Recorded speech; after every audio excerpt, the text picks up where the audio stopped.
Салтанат сарайына жайылған дастархан, ән мен би журналистер үшін жайылған. Облыс әкімі Бейбіт Атамқұлов бақ өкілдерінің төл мерекесін биыл алғаш рет бір шаңырақта тойлады. Толассыз тілектер мен құттықтаулардан бір сәтте үзіліс болмады. Қалам тербеп қызмет жасап жүрген кештің қонақтары алғыс хаттардан бастап бағалы сыйлықтарға ие болды. Қол жеткізу жолында жұмысын абыроймен атқарып келе жатқан майталман маманның бірі. Ақпарат айдында билік пен халықтың алтын көпірі саналған оңтүстік журналистерінің орны бір бөлек. Өзгелерге қарағанда телеарналар санымен ерекшеленіп тұратыны бар, ал Айғақ телеарнасы үздік деп танылды.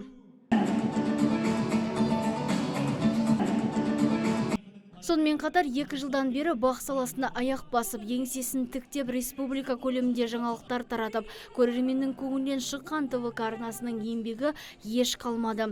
Облыс әкімі алтын микрофон номинациясын табыстап, ізгі тілегін білдірді.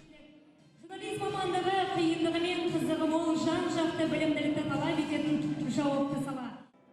Мерекелік кеште ардагер журналистер де арнайы шақырту алған. Олардың салаға сіңірген еңбегі ескерусіз қалмады.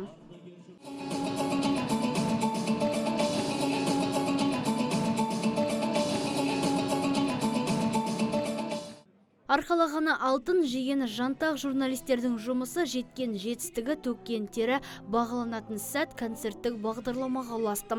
Ең бастысы жасаған ісінің жемісін көрген жандар қайта бір күш алып қайраттанып шықты. Нұргүл Жолымбетова, Адил Самаликов, Нұрлан Алтынбеков, ТВК телеарнасы.